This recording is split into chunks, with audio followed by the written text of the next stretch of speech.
Good morning, Selamat Pagi. It's a great pleasure to be here. Thank you very much to the AIS for the invitation this morning. I think it was probably a year ago I was in Frim with your Prime Minister in Global Harmony Week, and there was a wonderful meeting of leaders of the various religious communities and faith-based communities in Malaysia, and I think that was a tremendous opportunity to see the rich level of support that exists in civil society in Malaysia.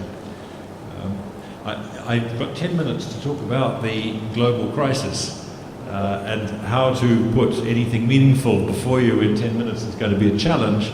As the moderator said, trying to deal with these issues over 70 years has been a challenge, so 9 minutes for me will be difficult. But I think we need to look at the scale of displacement today.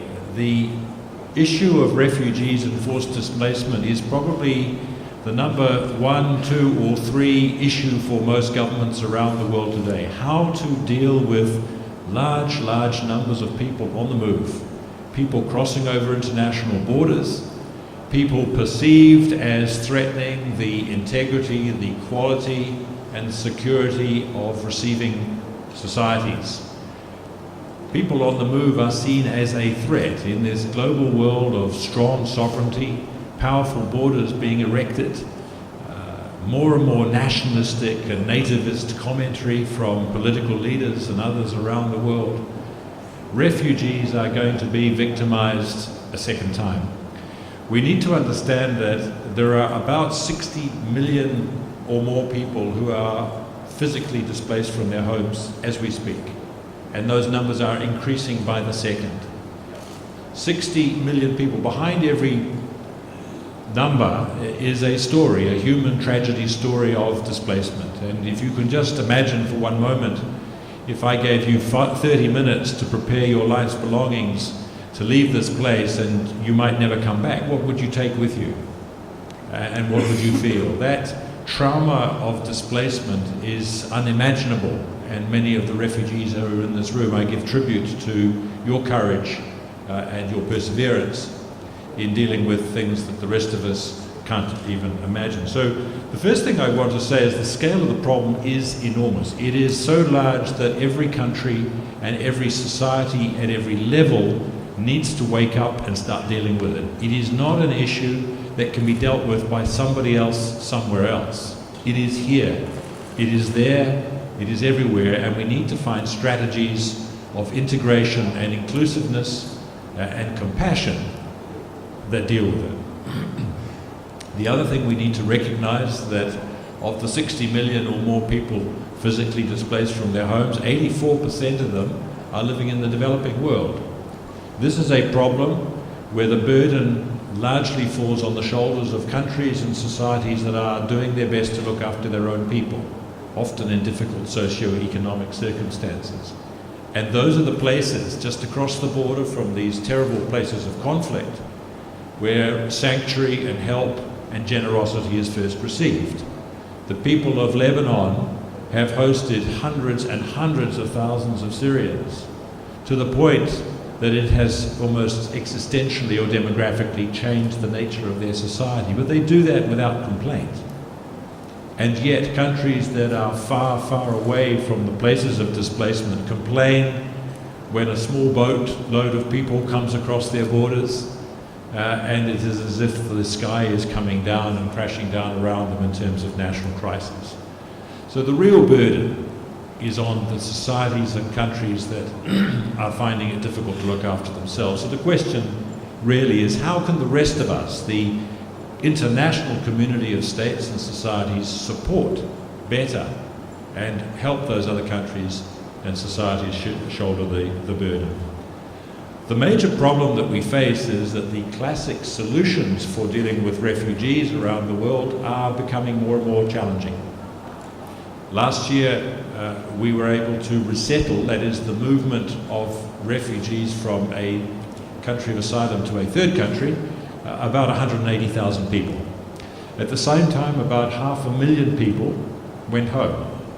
So roughly 750,000 people, we could say, were able to find some reasonable future for themselves. that is not a life of impermanence and limbo exile.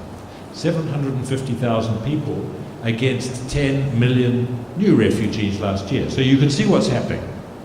The burden is getting greater and greater on places who are being asked to look after refugees for long periods of time where there are no solutions.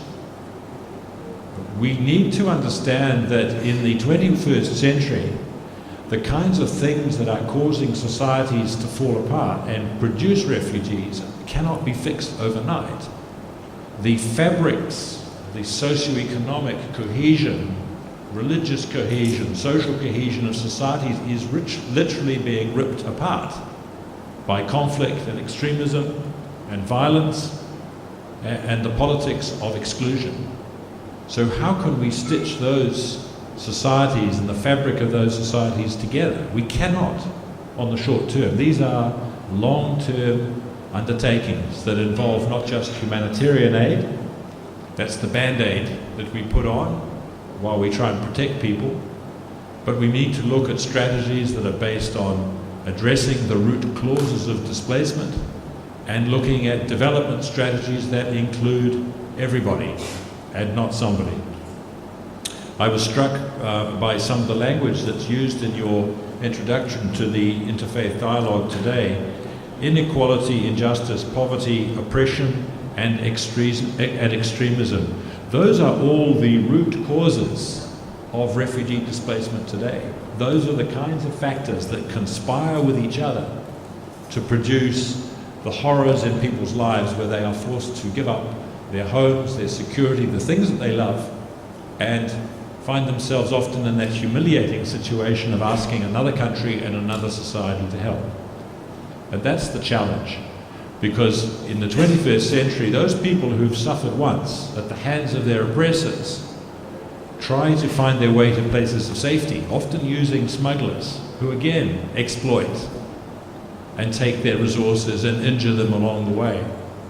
When they come to countries of asylum and ask for help, they're humiliated a third time, often imprisoned, deprived of rights, not allowed to work, their children can't go to school.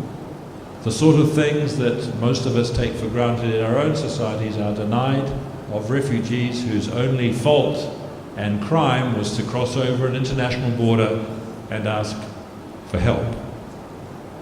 And so I think that brings us, and I will shortly finish, it brings us, I think, to the focus of today. When we ask for help, this is not a cry of humanitarianism alone. It's not a cry according to international law, please help because I'm required to. It's a cry to the instinct of humanity. And the instinct of humanity to do good and to offer help to the stranger who is suffering and needs assistance is intrinsic to all of the world's religions. And I'm sure the venerable colleagues here today in their own religious faith will be able to expand on the traditions of greeting and protecting the stranger who needs help in a far more eloquent way than I can. But that's why I'm so delighted to be here. UNHCR held a conference in Geneva in 2012 where we started to explore the relationship between humanitarianism and faith-based support. Not just in intellectual terms, but in practical terms. How is it that the faith-based organizations and the religions that are present in many of these societies, how can they be mobilized better to help people who need it in their darkest hour? So that's where we find ourselves today. I think I haven't got more time available to me. I'm happy to be involved with questions, but I just wanted to set the scene a little bit that this is a universal problem, and there is no hiding from it.